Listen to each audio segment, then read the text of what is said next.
Sometimes you just have to call it quits. Or do you?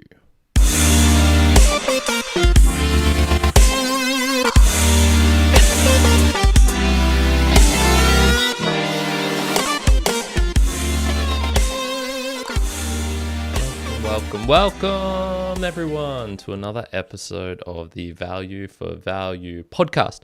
I'm your host Kyrin here on the 25th of March 2024, and this is the podcast for digital content creators who want to learn how to connect with their audience in a deeper, more integrated manner, perhaps find a new way of monetizing, and I would even describe this as maybe, dare I say it, a lifestyle, a new way of thinking. And we're definitely going to have to examine this and perhaps put a critical lens and eye on the value for value model, and in particular how it applies to different areas and where sometimes it might not actually work as you might expect. And I'm going to go through the whole journey here. So today's, I suppose, overarching look is through the book, not Book Wars. I've got the wrong photo up. It's Book Wars by John B. Thompson. I've done a full book review of this over on the Mere Mortals book reviews, but in particular, we're going to go through page 98 to 100. So it's only 3 pages, small little section. Cole will be reading out some quotes, and we're going to learn about some guys who couldn't compromise on the quality of their of their app in particular. And so this was an app that was being created when the revolution was happening with the Kindle and things like this, and we were learning about, okay, this is how you can create all these different things. This is how you can create a new format, a new medium perhaps. And so this was where we're going to start off with here. We're going to have a look at my own very book reviews channel called the Mere Mortals Book Reviews, which I do with my co-host Juan. And then I'm going to share some thoughts for people with similar dilemmas. So let's just jump into the first section I've got here, which is honing your craft. So if you create something, there can be many purposes that you might do this. You could be doing it for expression, self-fulfillment, boredom, perhaps self-learning. You know, we've seen some of these before, but we're going to focus, I suppose, on the public-facing aspect of this, which is if you're a digital content creator, you're usually creating for someone else. It's very rare that you just create stuff in your own little bedroom as a hobby. You know, people do this. Perhaps it is more common because obviously we wouldn't hear about all of these people doing these things because they're not putting it out for consumption. But if you're tuning into this show, you're probably someone who's like, okay, like, you know, I'm creating a podcast, a music, I'm doing book, quotes. I want to make money off my like digital art or things like this, whatever expression you use to do this. You're going to be creating this for others to consume, to purview it, to react to it. You know, this is art essentially. And when you start this process of doing this, you very quickly find that nobody cares about what you're doing. It just is, it's just the thing that happens. You ask basically any YouTuber, ask anyone who starts putting art out or making music, no one cares. And it's so hard to even just get your mom and dad to listen to it. Book writers, for example, even authors, they'll struggle. And these out-of-the-box successes, whilst they do occur, they're very rare, and that's for 2 reasons. One is because you don't have the audience built up already. It's very rare for someone to have an audience, I suppose, be a creator of some sort and already have a big audience. So you could maybe think like people who are famous for being famous, someone in royalty, for example, or your dad was Arnold Schwarzenegger or something like that. Those types of people, they already have an audience, which if they created something, they'd get a fair flock of people coming in. But it's rare. That's very rare, obviously. And then it's also very rare that even if you are that person, to create something good off the bat, which will get people to last and stick with your product, also very, very rare. So, you know, the double those two basically means that if you're starting off something, it's going to be crappy. It's going to be crappy and no one's going to care about it. Now, when we're looking at honing your craft as well, this is where we're getting to the section of going, okay, some people, you know, how do you measure this? How do you measure if you've created something good? And one of the metrics actually is the monetary sense of things, i.e. people are willing to pay you for what you've created. And this is where we start to get to the section of, trying to make this a lifestyle, a living. And with this, you're obviously going to have to try and make it so that not only is the time, the effort, the money that you're putting into creating whatever your thing, because all of these have production costs, that you're getting this back, but you're also receiving a bit extra on top of that. So we're going to jump onto page 98 of the book reviews, the Book Wars book, and we're going to see the plight of an app publisher back in the days when there were, apps were really first becoming a thing. And then there's the problem of price. With 2/3 of all apps downloadable for free and nearly 90% of all apps priced at $1.99 or less, how do you persuade consumers to spend $13.99 on one app? In a world where information goods are increasingly free or very cheap, how do you overcome the risk factor and get consumers to pay for quality? These two problems, visibility, or rather invisibility, and price, or rather the downward pressure on price, worked against a publisher like TorchPress, which positioned itself at the quality end of the app marketplace. TorchPress was committed to developing premium apps which require a great deal of time, expertise, and expense to produce. In the case of Disney Animated, around 10 people worked on this app pretty much full-time over a period of 8 months, with a development budget of 400,000 euros. They had to be able to sell this app in a quantity that numbered in the hundreds of thousands at a price that was well above the very low prices at which most apps are sold. They had everything going for them on this occasion, and they simply couldn't generate enough revenue to cover the costs and provide the additional funds you need to make a business work. We tested the model exquisitely well, and it didn't work. So this is actually a really interesting case study, I guess, because they were trying to create a new multimedia experience. They thought that with the Kindle coming out and with tablets and things like this, reading, and it wouldn't simply just be an ebook. You would be able to create a entirely new format, a genre, similar to how podcasts, it's got its own name. It's a genre, it's a format, but it's essentially radio. It's not like audio is anything new, but because of the way it was packaged and how you were able to access it and the features it enabled, it was a new genre. And so they were trying to do this, and I'm going to be touching upon this topic even shortly in another episode, because I think something interesting is happening with value for value and this integration, which could allow a new genre format to emerge. We'll investigate that soon. But what they realized after a couple of years, that their initial early access with Elements, which was this really like groundbreaking, fantastic app, one of the first ones to come out, and was really, really successful, that it was probably going to be a slog after this. And this is where I kind of compare it to my own book review show. It was very similar. We honed our craft. This is Juan and I in 2020, 2021, when we first started up these book reviews. And at first it was just like testing it out. Do we enjoy doing this? How are different ways we can do this?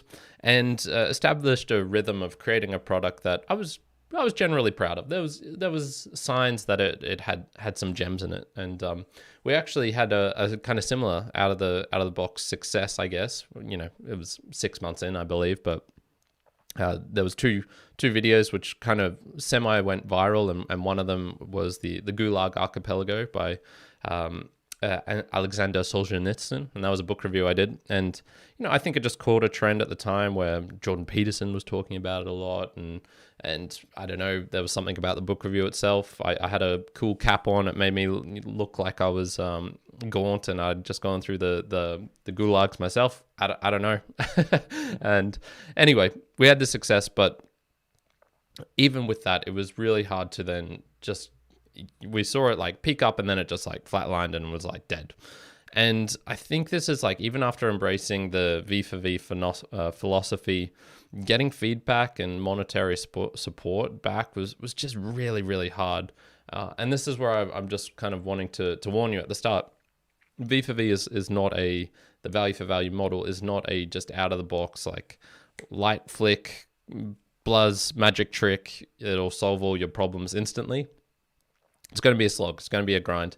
And even if you've gotten past this initial stage of creating a product and getting it to an area where you're reasonably satisfied with it, it's still going to be pretty damn hard. which I guess gets onto the next stage here, which was the kind of experimentation stage. So perhaps you're a couple of years into creating whatever it is that you're creating. You've gotten over this like initial hump of maybe a little bit of success, maybe a little virality, maybe something that's just indicating like, hey, there's something here that I could do something with this.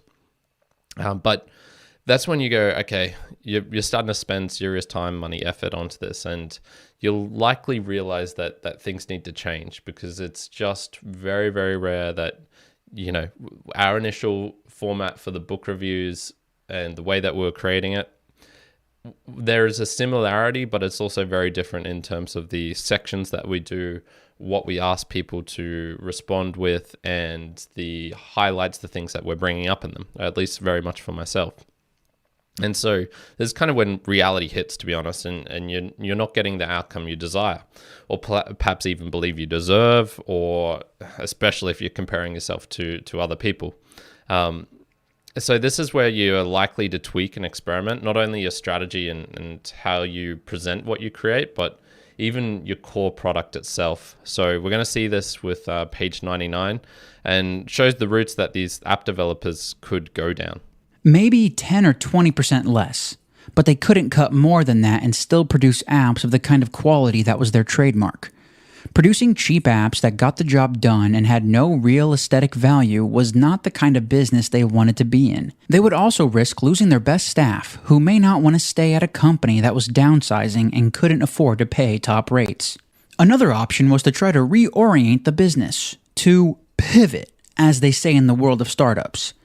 They would move more into agency work, for example, selling services to other businesses rather than, or in addition to, developing apps for individual consumers.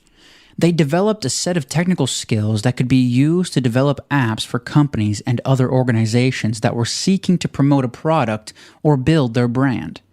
This had the potential to generate significant revenue and produce good margins, provided that your negotiating position was strong enough to enable you to charge a fee based on a substantial markup of 50% or more from your actual costs. They could build on the reputation they'd established as a high-end app developer, quote, cash in their accumulated symbolic capital to try to turn the company into a profitable business.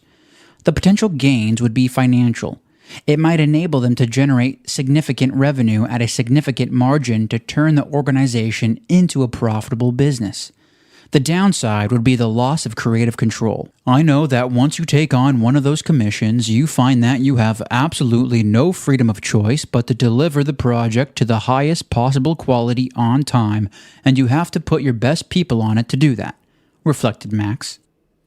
Yeah, so these guys had a couple of options available to them. So they could basically cut costs and build crappier apps. So once again, they were creating apps, were these new digital multimedia experiences, and they were doing things like they would do it on a book, and it would be like a run through of the book, and it would play sounds from the street as you're going through it. So it was kind of like a poem that turned into like a multimedia landscape, if you want to call it that. They were doing all sorts of, interactive things where you click on it, move around. It wasn't really games per se. It was more of a way to experience and to learn at the same time. And they were just realizing like, basically after this initial success, we're creating these really amazing apps, but this takes a lot of development time. We're putting all this effort in, and it's getting harder and harder to get people to pay, $15 for an app when the market is on the app stores and things like this, that it's sliding down towards, getting 99 cents, $1.99 for an app or whatever. And so they were realizing, okay, well, we have to make some changes. What are we going to do? Basically it was cost cutting or building crappier apps, or kind of selling out and not working independently and working for a company or companies of some sort. And all of these were straying from their original vision, which was, we want to create a completely new experience, and we want to be, part of the revolution. We want to create something which is going to be renowned and looked back in, decades time as being like, wow, that was the first time that, a podcast was created, for example. Let's put it like that. And this is really interesting because I feel like we had something similar going on with the Mere Mortals book reviews. So I came to realize that there was an extent to where the value for value model wasn't really working with it, and not only just that, but also with the show itself, like the cap, the top limit of what I can really do with this thing. And so, for those who haven't tuned into it before, the book reviews channel is pretty self-explanatory. I do book reviews, and I usually just go through the book. I talk about the summary, things you can find within it, learnings, things like that, my personal experience reading it, what I would rate it, some interesting tidbits about the author of the creation of the book, things like that. It's a book review. And I was trying to highlight several different factors, and in particular when I was asking for feedback, and I was doing this on YouTube and still do it on YouTube, as well as a standalone audio. And what I was just realizing was like, okay, I'm really struggling to branch out from just like the kind of little narrow sector I'm in. It's searchable. It's got that going for it. So if you type in, a room of one's own or something like that, there's a chance you'll find me, but I'm probably not going to be the really, really tip top of the searchability, whether it be in a podcast app or whether on YouTube. So the virality component, all these sorts of things which make really engaging, amazing YouTube videos, which keep people hooked, where you've got the thumbnail nailed down and you've got the first 10 seconds so honed in that we're talking like Mr. Beast level, where it's just it makes you have to stay and watch the video. I was realizing that I would have to become something different from what I actually wanted to do with the book reviews, which for me was to talk about the books that I've been reading and that I really enjoy, and that I was doing. Even if I wasn't doing a book review on it, I would still read these books. And I realized, okay, if I wanted to really make this a monetary, especially the monetary aspect, I would need to get a lot more people watching in. And honestly, I would probably need to completely change the format. So I would probably have to compromise on what I wanted to read. So I read mostly classic books. So think of things from 100 years ago or 200 years ago. I'm talking about people like Mark Twain, people like John Steinbeck, a list of the recent ones, feminist literature from the early 1900s, a lot of the Stoic philosophy, the Greeks, the Romans, all this sorts of stuff. It's not exactly the most hard-hitting, the stuff that people really want to consume, which is usually books that were published more recently, and I'm just not interested in them. I would probably have to turn it into like a book club or interviewing authors, for example, which once again, that's talking about more recent books, more modern things. That consumes a whole lot of time doing all that sort of things. I didn't really want to do that. Or I would have to become essentially a booktuber or a bookstagrammer. And yes, those are real words that are thrown around in those kind of communities, which is where people read a ridiculous amount of books. I'm talking 300 plus in a year. I read maybe 40 to 45, something like that.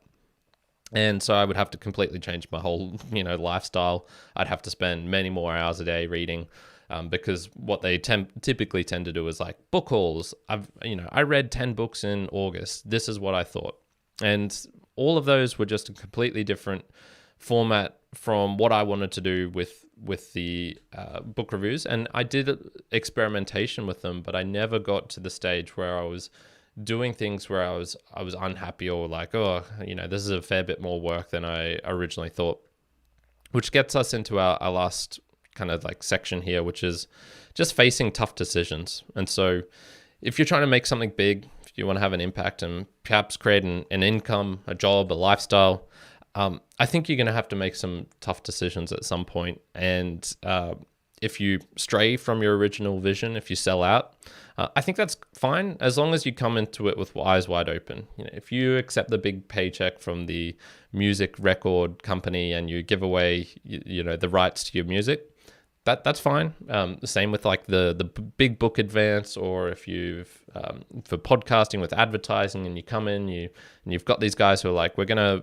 do all these things, we're gonna give you this much. You just have to make sure that you don't talk about this other thing. If you're I don't know, like a car podcast and you're really into cars and Hyundai's supporting you, they're probably not going to be too happy if you talk about the new Toyota car that's competing with your Hyundai or whatever. I don't know. You can start to see where, okay, you could maybe have some examples here where it's like, oh, okay, I'm straying from what I originally wanted to do, which was to talk about cars, and now I'm talking about meetings and all these sorts of things. And so and even then it might not work. Many great ventures have failed due to bad luck, poor timing, life randomness. This can be a bitter pill to swallow. And so we're going to jump onto page 100 and find out what these founders did. They had all these options open to them, and they had to make a decision on what they were going to do. For Max and Theo, the two creative driving forces behind Torch Press, it was a disappointing realization. They'd set out 6 years earlier with the aim of creating a completely new kind of ebook, a book as app that worked in ways that were completely different from a printed book and that engaged the reader/user in a rich, multi-layered, multimedia experience, and with the aim of building a business that would enable them to sustain this creative activity. They succeeded in the former, but not the latter. I think we've shown that the medium is capable of creating a really strong engagement between the subject and the reader, reflected Max. I think we've shown that the material has a way of inspiring somebody who has an interest in a subject and giving them the best possible way of exploring it. But he had to accept that the model didn't work in the end. There was a brief moment in the 2 or 3 years after the iPad had been introduced when it was possible to produce a beautiful app and get people to pay $10 or $15 for it, and you could build a publishing venture around it. But that moment is now over. It was a brief moment that opened and closed, and I'm delighted that it happened because it allowed us to take some steps forward in the long-term development of interactive media. But as a business venture, it just didn't work. Yeah, so they had real money, they had real people on the line, and they just accepted it didn't work, and they had options to pivot, to change, if you want to put it that way, and they said, no, this is not what we want to do, and because money's not the most important thing to us, that was not what was driving them. And I came to a very similar conclusion for the Mere Mortals book reviews, or at the very least the treasure part of it, which was receiving enough money back from what I was doing to cover the hosting costs, to cover the the time, the energy that I was really putting into creating the book reviews. And for me, it was simply I'm just not willing to compromise on what I create, because my kind of calculations for this is, say I did start reading more modern books and created it into more like, here's a book review of the latest hottest book out by this author, and then I get them onto the show as well. I wouldn't enjoy doing that, and if I was making that decision solely for the point of making it financially viable and making it to get to a point where it can be enough to create a living from it, I'd just be doing something I don't like. And if I'm doing something I don't like, well, I might as well just go back to my old engineering job where I'd earn way more money. And so this is like the simple calculation that I made in my mind. And what I've kind of learned was with the value for value and getting back to like the top section was like, sometimes you have to call it quits, or do you? I think when you come to these realizations, you just get to this point where you go, okay, the world's just not the way that I would love it to be. It's not smooth sailing. It's not just going to work out 100% completely great. And I haven't given up on value for value, and this is because value for value is just more powerful than the actual monetary aspect. It's time, talent, and treasure. And I think it's a great way of framing things for digital content creators. And even if you're not seeing the treasure part come back, it's still so useful for time and talent. And so I still use this framing for the book reviews channel. What I've come to the realization is that people just don't really want to send in boostagrams via the podcasting apps. The audience that I get there is very different than what I get from the Mere Mortals or the Value for Value show, this one just here, where people are more understanding of it and perhaps more supportive and perhaps more tech literate, whereas the book review show is not exactly that. And so what I've kind of come to realize is just I'll still talk about it. I'll still talk about how you could support, and I'm probably going to, for a while, emphasize the PayPal option and say like, hey, if you want to support me, go do it through PayPal. You can send whatever amount you want. Once again, this is very much within the value, as much value for value as you can get. But when I look at all the other channels which do very similar things to what I do, which is, stick to a straight book review, or stick to a very much a format where it's mostly doing book reviews, and perhaps they'll do like a little side video, which is, this is my top 10 favorite Mark Twain books or something like that, which is something I could potentially enjoy doing as well. Those are the ones where I look at and how do they support themselves? Usually it's through affiliate links, ads, sponsorships, or Patreon. And I think there's varying levels of value for value in terms of, like, I put full value for value on one end of the spectrum, and then on the other end I put something like advertising, and then I think in the middle you can have these kind of gray zones where it's it's listener supported, but they don't get to choose exactly how much they can support, and this is where I'd be putting something like Patreon. Sponsorships and affiliate links, I don't know, that's kind of around the middle section, I guess. And then advertising, host reds is getting closer to the other end. And then, dynamic ad insertion is probably the most impersonal and the one that I find the grossest. And I have been told multiple times for the book reviews channel that I should get a Patreon.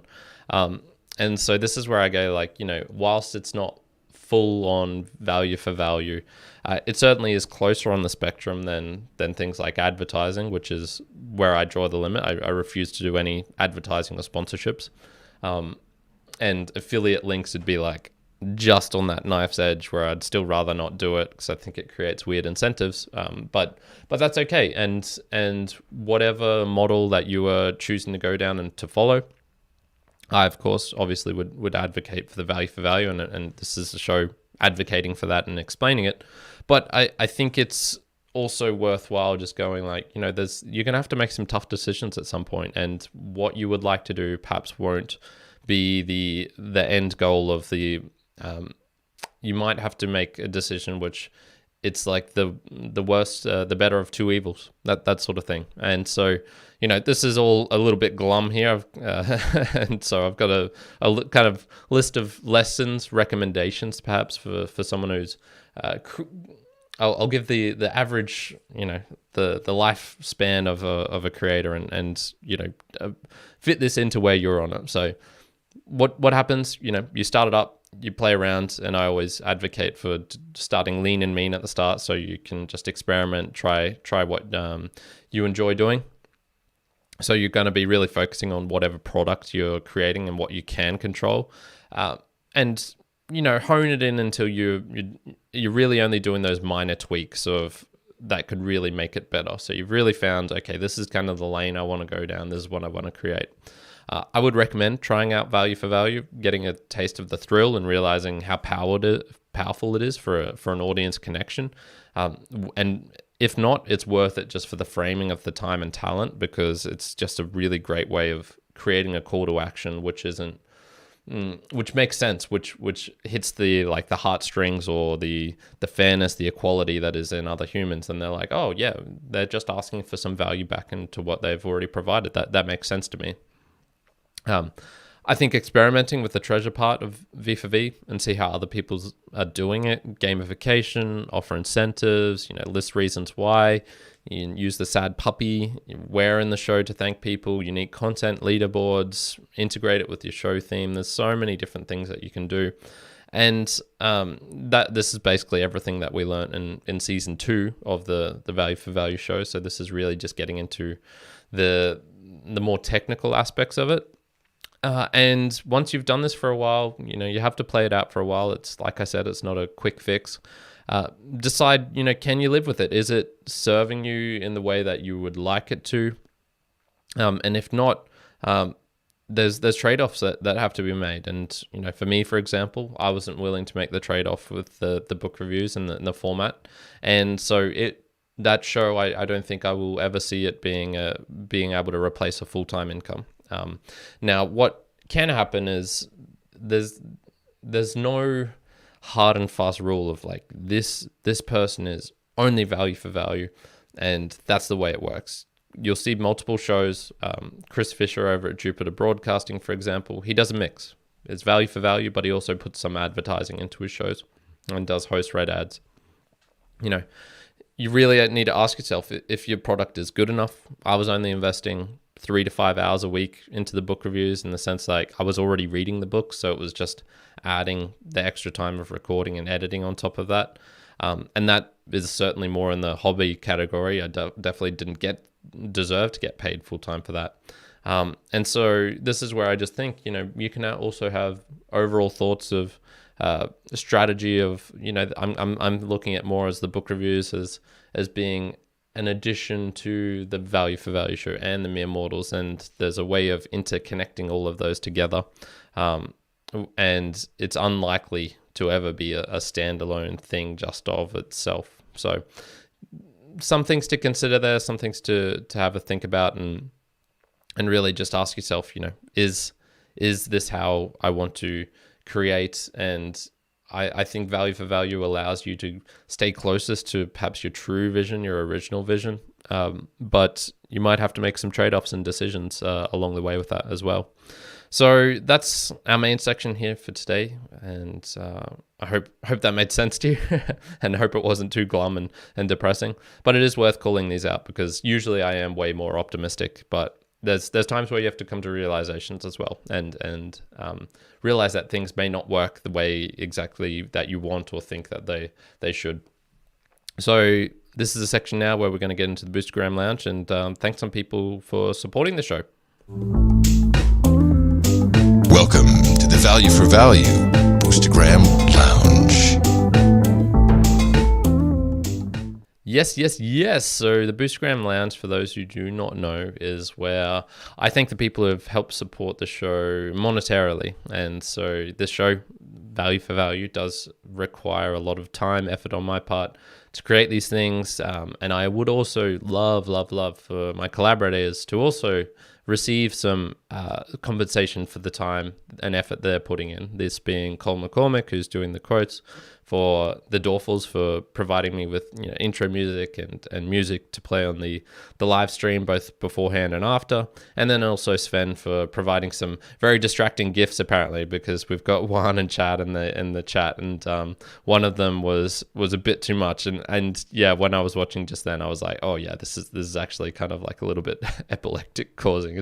It's pretty full on. So just skip that section if you have troubles with the GIFs. And we did receive a couple of boosts in this week. I did see Sam Sethi was streaming in via True Fans, and I've got a note on that in a section. But the one note that we did get for this week was from none other than Chad F, who was also in the chat. And he says NJNK and a smiley face, 3,333 sats sent using Fountain, and I was like, what the hell does that mean? NJNK. And I was looking up acronyms on the internet and trying to find all these different things. Thankfully, he was in the chat and he says, no jingle, no karma. And so it's a no agenda quote, which I'd never really heard of before. But essentially, what did he say? Basically, it's a way of leaving a note and not needing anything in return. So thank you, Chad, for sending in that boost. Much appreciated. And so what Sam Sethi does, for those who are interested, is perhaps you're like listening to this show and you're like, I just don't want to go through the effort of sending in a boost every time. I would much rather a Patreon style where I can just support week in, week out. And that's always been kind of missing from the Boostagrams and from the podcasting apps and things like that. But no more. So Sam Sethi, if you go onto True Fans, he's got a section there where you can choose to support via streaming or just listening in, or you can do it so that if you hit the toggle, it will automatically send in a certain amount, which is actually based on the show length. So because these shows that I do are typically about 40 minutes long, if he decided like, oh, I want to send in 100 sats per minute that he sends out, then that would be, 40 times 100, which is 4,000. Yes, 4,000. And so that would be a 4,000 sat boost that just gets sent in automatically without a message attached, but it is still a way of showing support and giving support back to a show. So Sam does that for the Value for Value show, and it's very much appreciated. So thank you, Sam, for creating a product which is really intriguing and exciting, as well as for ways for people to support. So if you do like that Patreon style, automatically, and it's even better than Patreon because Patreon just does it on a time basis, i.e. on a monthly basis, whereas this is based on when I actually put out episodes. So this is a seasonal podcast. If I don't put out an episode in so next week I'll definitely do one, but the week after I'm going to be traveling to Brazil. I might be unavailable. I don't know. Then I won't get any compensation from Sam for that week because I haven't actually put out an episode. So I think it very much fits in with the Value for Value ethos. So very much appreciated for Sam and Chad for sending those boosts in. And also just a reminder, this is part of like the Mere Mortals network, if you want to call it that. And so if you send in 100,000 Satoshis via boosts, then Juan and I will send you a shirt with free shipping, all that sort of stuff. And it's a Mere Mortal shirt, legit. There's only, I think there was 17, 18 left. So not that many. And you have to send in 100,000 Satoshis. That's actually getting pretty expensive nowadays. We were sending out these $20 shirts back in the day, and now they're like $100. So get in now, because at one point these are going to be $1,000 shirts in the future because Bitcoin just keeps going up and up. So let's jump on to some of the latest developments. And from all of this, you might think I was a bit disheartened in my passion for V4V. And maybe slightly. It is uncomfortable at times to come to realizations where you're like, damn, I just don't think I can make this work. I'm just not sure that this is going to be the way that I really want it to be. But I still do have regular moments, week in, week out, that remind me why Value for Value is so powerful. I was mentioning in the pre-stream, but the Doerfels, who create the music for this very podcast, the intro music you hear there, and if you join on the live streams, you'll hear them. They typically go live after I do, an hour or two later, on every other week. And I listened into them the other week, and then I actually joined them in the chat, and I was asking them just about, why actually did you guys get into Value for Value? And there's a whole bunch of them, so it's not like each one it's not like it was just one person.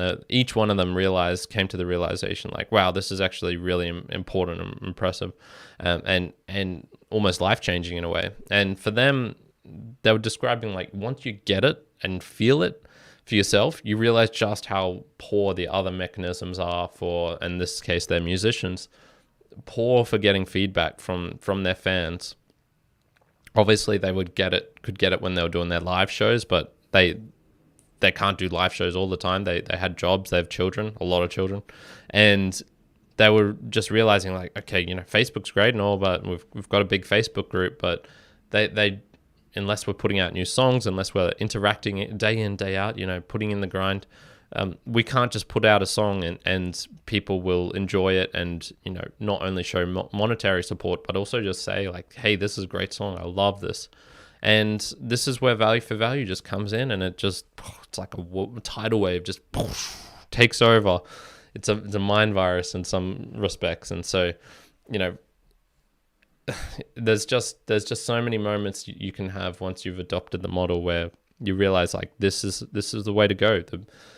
All the mechanisms of the peer-to-peer direct nature of it, of being able to send in messages, and this isn't just the Boostagrams, which I advocate the most, but if you do this via the PayPal, I think the closer you get to the Value for Value kind of philosophy, the better it feels, and the more rich and fulfilling it really can be.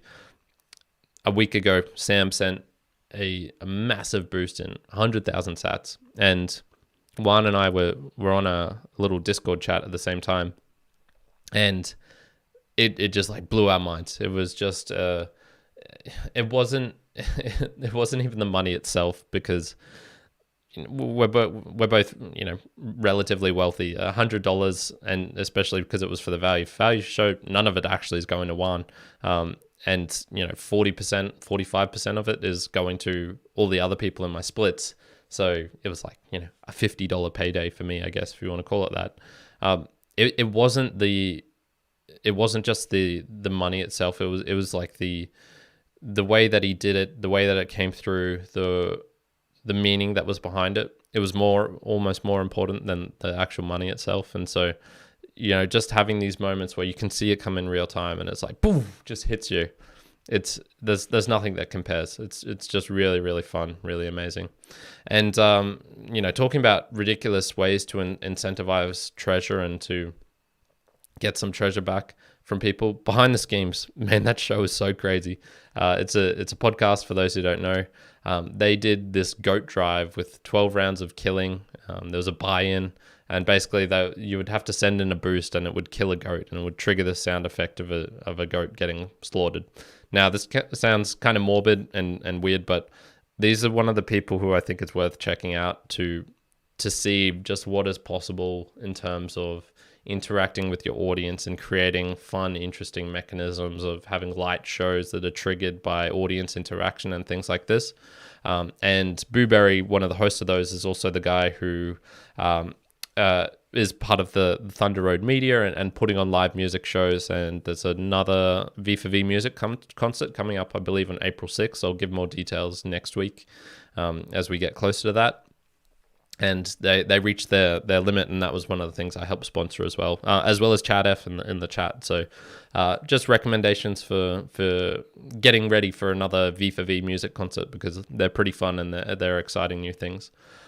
Oh, and one last thing. I tried out this new technology on Blueberry called Vid2Pod. And what I didn't realize is essentially what this does is it gets all of if you have a YouTube playlist, it will grab all the audio from that playlist and create it as separate episodes. And I was like, oh, that's kind of interesting. I'll experiment with that. And so I did that with this very show here. What I didn't realize, and I did it with a whole bunch of Mere Mortals episode clips. So it was just like mini clips that we've created over the years. What I didn't realize is that it would put it all into this very podcast. So you might have got a notification that I released 899 new episodes this last week. Whilst I am productive, I'm not that productive. So that was an accidental thing on my part. I've asked them to remove that. So if you go now, there's still a chance that instead of this being the 60th episode, it could be the 959th or something. So yeah, a little bit bad on my part. I hope that hasn't caused any inconvenience, and it will be getting fixed. Let's jump onto my third last section, I guess, here, which is the why Bitcoin section. And like value for value, I think it's interesting the overlap of having maybe moments of disillusionment or coming to reality of what this thing is, and just going like, oh, okay, the world doesn't work exactly the way I think it works, but you can still make significant steps into improving and making it close to what you want. And so for me, for example, I bought some Bitcoin in 2017 because I was like, this might be useful when I go traveling in 2018, 2019 through Latin America. And what I really wanted to do was to, I suppose, like just get this and be able to go to travel to utilize this thing. And I actually couldn't. I couldn't do it at all. It was really frustrating and being like, oh man, this stuff is crap. Like it doesn't help at all. Now, what I actually ended up realizing was, okay, I was just too early. And it took podcasting 2.0 and the ability to make micropayments to realize what it actually could do. So sometimes you have to have multiple bites and multiple attempts at these things until you get what you really want, until you realize like, oh, okay, this thing actually works. So, if you have a go with value for value and it doesn't work right at the start, same with Bitcoin, that's okay. Just keep an eye out and don't write it off entirely, because things can change and get better over time. So this is the final, or almost final section here, value for value, time, talent, and treasure. What can you do to help support this show?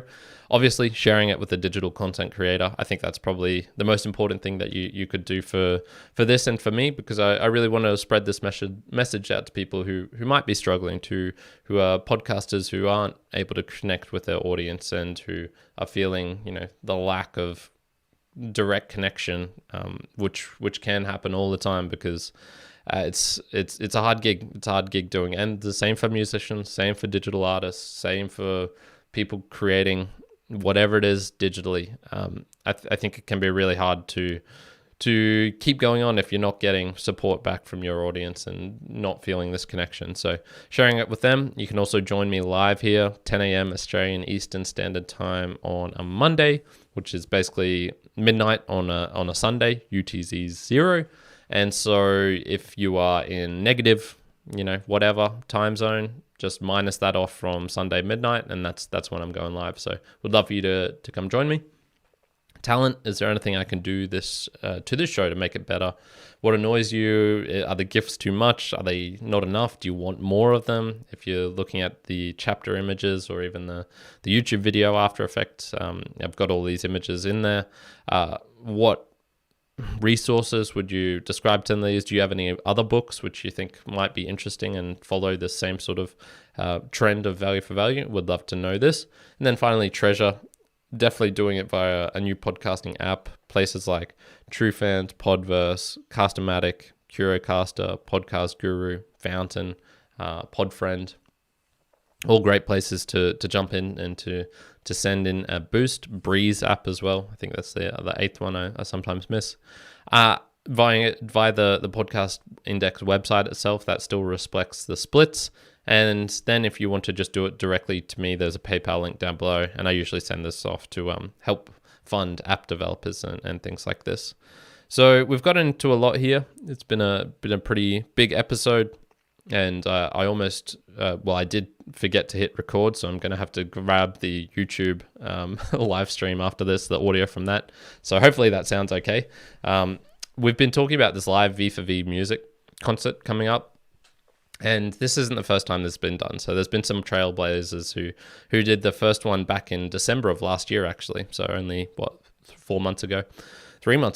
And one of these was the artist Just Loud. And he's got a couple of songs which is bangers. I really, really enjoy them. And he was one of those who made the experiment, tried it out and found that it really worked. So he's got this song here, which is called Shrooms, to take us out today.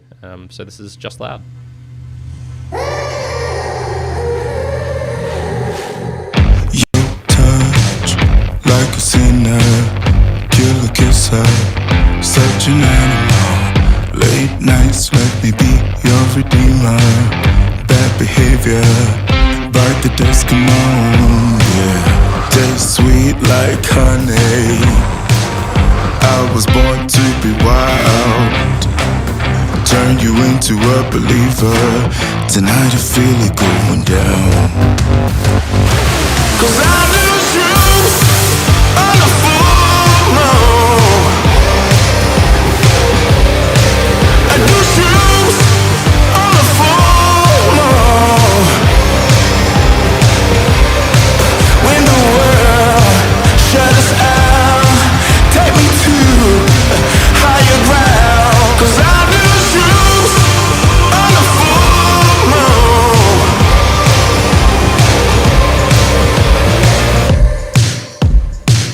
Hold tight, don't you tap out, baby, it's a knockout.